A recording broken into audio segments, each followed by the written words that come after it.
It's the 28th of December, and time to take a look at the garden. The first job is to cut back all the remnants of the wildflower meadow, preparation for sowing later. So I'll cut this back today, and then it'll need rotivating, and then all the weeds will need killing off with Roundup. We'll have another go. Hopefully it'll be better than last year.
Well, that's it all cleaned off. As I say, I just have to kill all this greenery before I plant it up with seeds later in the year. So that'll be the next job. But for the moment, that's one job out the way. Very pleasing. The other thing that he's doing at this time of year is to prune the fruit trees. I mean, this one here needs a savage haircut.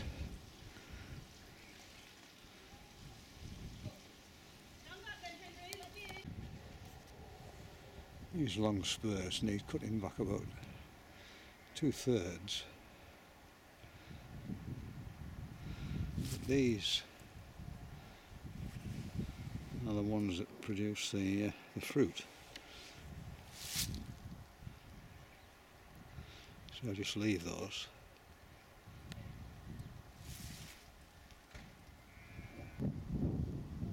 So you need a sort of long arm pruner if you've got tall trees. There's the snowdrops.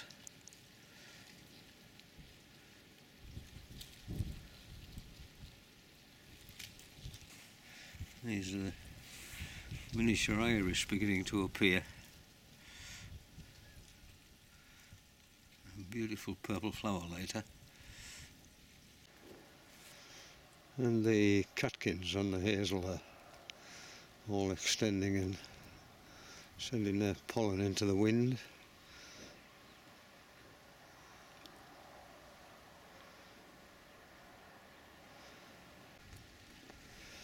And this is a variation. This is a purple hazel. You see a sort of purplish colour of the catkins.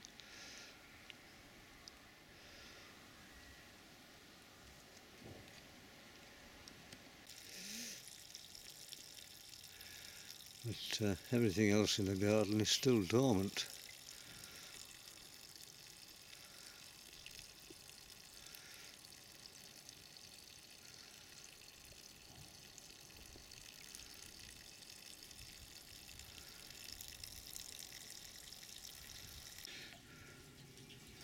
Oh, spring has arrived. It's the 23rd of February. Snowdrops are in full bloom. Blue iris. And a few crocuses there. The colchicum producing their leaves to make the bulbs for the autumn flowering. And some nice red hyacinths beginning to appear.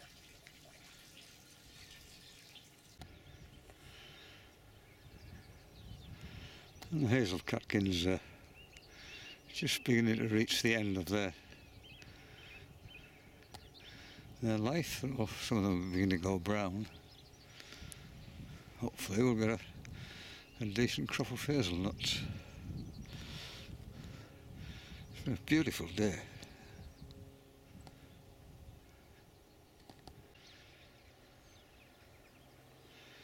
And there you can see the red stigmas of the female flower. These are the ones that make the nuts. Why they're bright scarlet, I don't know. I'm a wind pollinated plant. And the pollen from the catkins lands on these. The catkins are the male part of the plant. They only produce pollen. And it lands on there.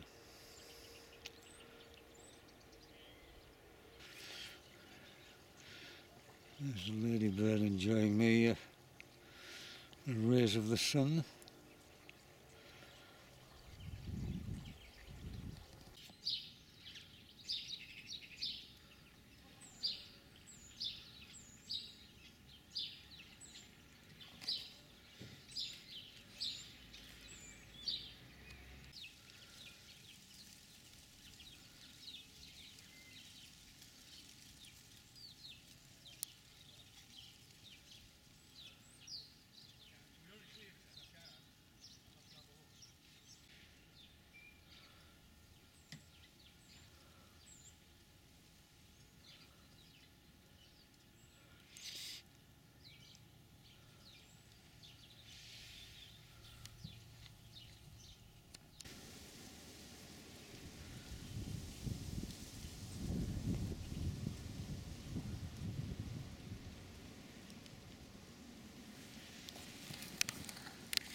They're only small daffodils, tiny little things.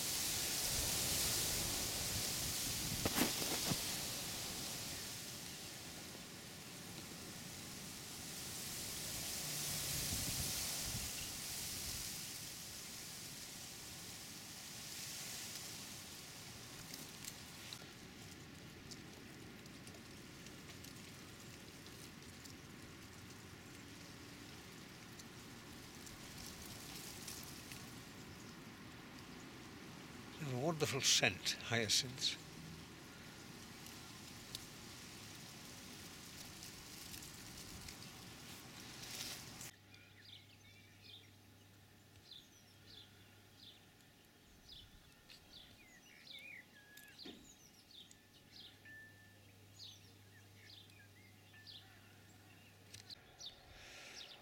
Well, it's a beautiful day. It's the 24th of March. Spring is with us. Now the wind has died down and there's no prospect of rain. Today's job is to kill all these weeds before I rotivate it and sow this wildflower meadow. So this is the bit that needs all the weeds killing off before I rotivate it and sow it. But that bit over there, that little strip, I haven't cut it and I'm not going to weed kill it.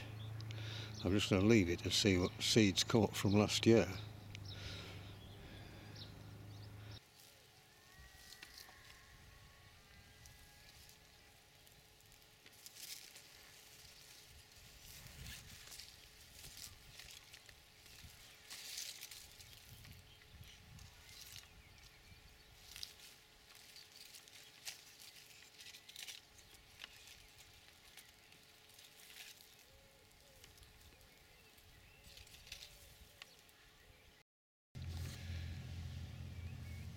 This is the periwinkle. This is a variegated form.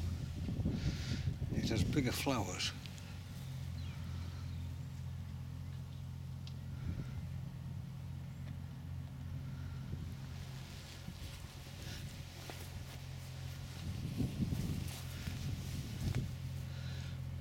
And then next door to it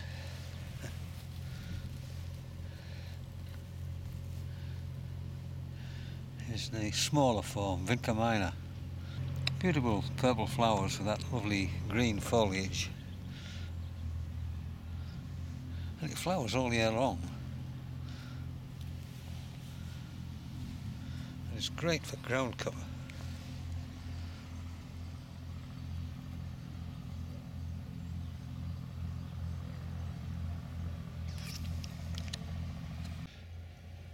And the green gauge blossom is beginning to appear.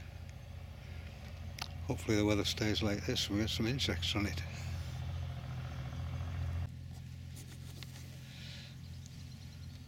These are the snake's head fritillaries. The first one to appear. They have that lovely checkered effect on the flowers, which you can see there.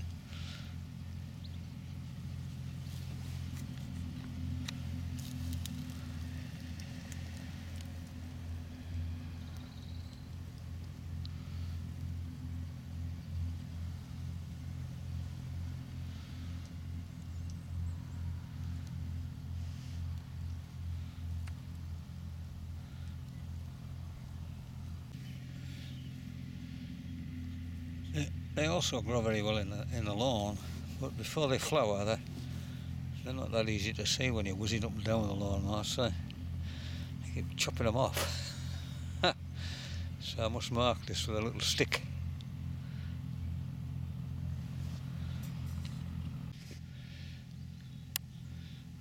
Hopefully I won't chop it off this year. There were about 10 in the lawn, but now this is the last one, but they're spread everywhere in the borders. So the snowdrops have seeded.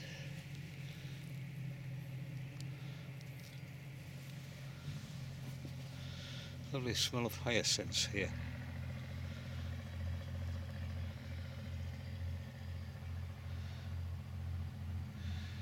You see that massive foliage from the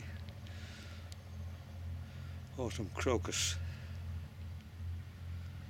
Of course, it produces its flowers in the autumn when all the leaves have died back.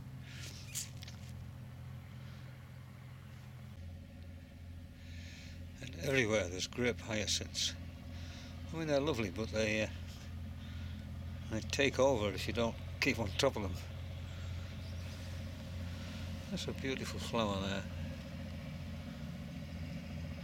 A sort of white lip on the bell of each flower. Blue hyacinths alongside it. I think the camera shows it as purple.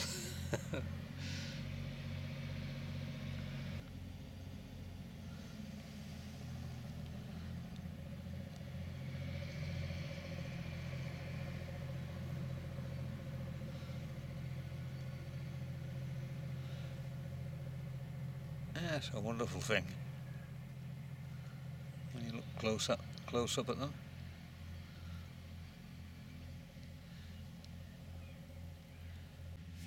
There's a lot of this stuff in the lawns and on the roof patches. It's ragwort, and of course it's lethal for horses, so I'll get rid of it. Just give each one a quick blast with glycophosphate. It's amazing stuff. This rosemary flowers all year round. It's absolutely amazing thing. I have to keep chopping it back. For a Mediterranean plant, it does really well up here in North Yorkshire. Here's a red bumblebee, a queen bumblebee just emerged from hibernation. Isn't that a lovely sound?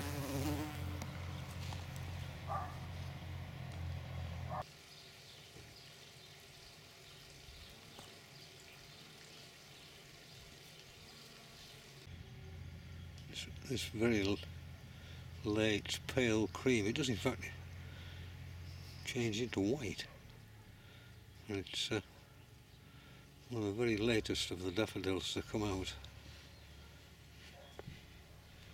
It's a lovely thing.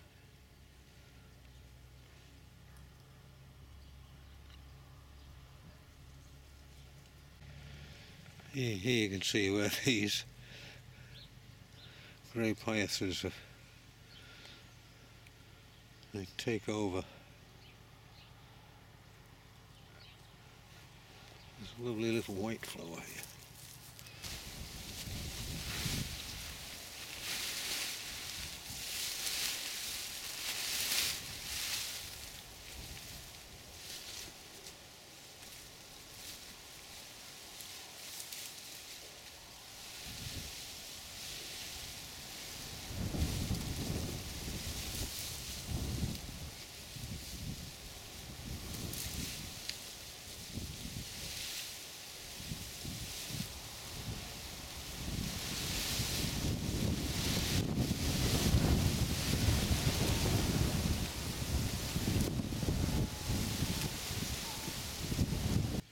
I don't know what it is.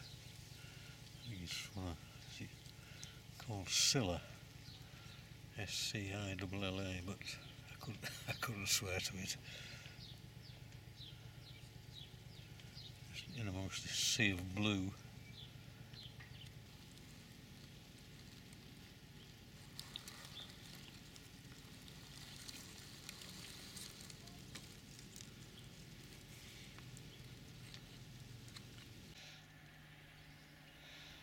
This is the first of the thousands of cowslips which will appear eventually.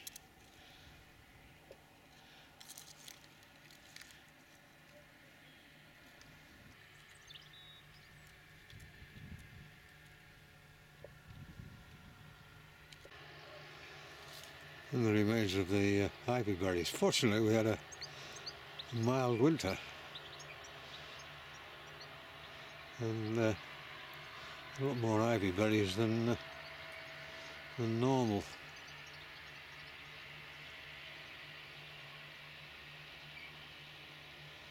It should be good for the birds. All the old wood on the brambles has been taken out, and I've trimmed them back, otherwise these things take over everywhere.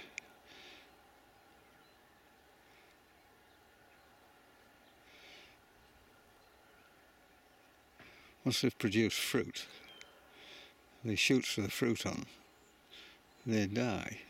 So it only fruits on new wood from the previous year, it would seem. And this maple suddenly burst into flower. They've never done this before, and the others don't look as if they're going to flower at all. But this one has produced these wonderful lime green flowers.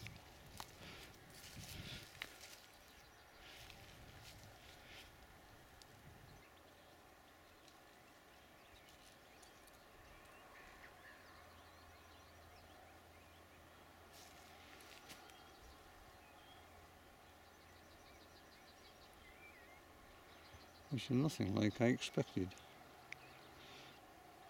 The sort of red there of the bud covers and the lime green of the flowers. Beautiful.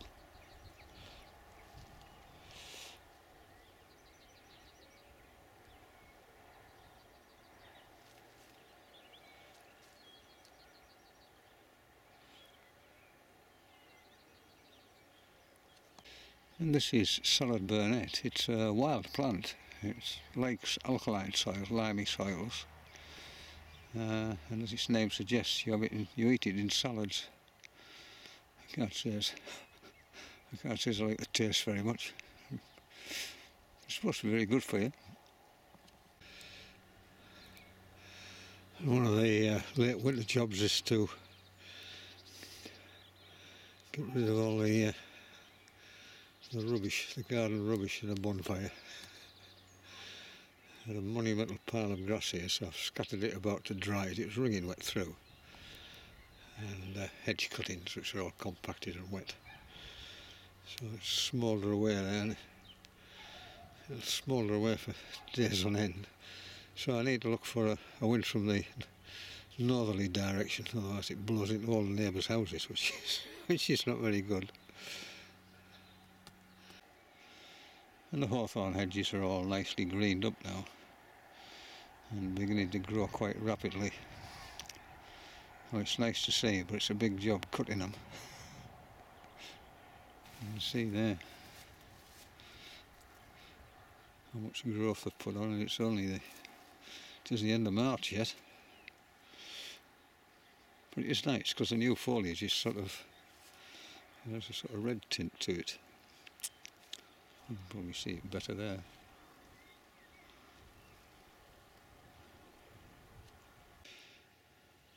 Now I've got all my organic matter on my vegetable patch. It just needs a bit of rain now to soak it, and then I'll rotivate it all in and get my spuds in. No sign of the asparagus yet. That doesn't really appear until April. And the Boston ivy is beginning to appear, to envelop the house.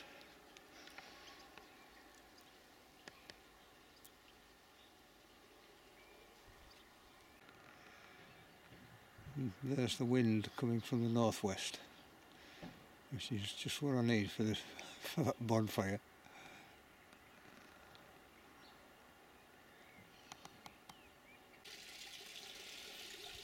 And I've just given the areas around the fruit trees some Epsom salts dissolved in water, quite a dilute solution, before the foliage appears. Sometimes thinks there's a lack of magnesium in this soil here. You tend to find the leaves have a lot of yellow in them. Anyway, we'll see what comes of it when they come out. So that's where we are in the garden at the end of March 2019, and the next job will be to cut this grass. But as I've sprayed all the ragwort with glycophosphate, I've got to wait for that to take effect, so I'll leave that for 3 or 4 days yet, and the weather forecast is in fact quite good, so get that done. Anyway, from North Yorkshire, the end of March, awaiting the result of Brexit. We'll see you again. Take care. Bye bye.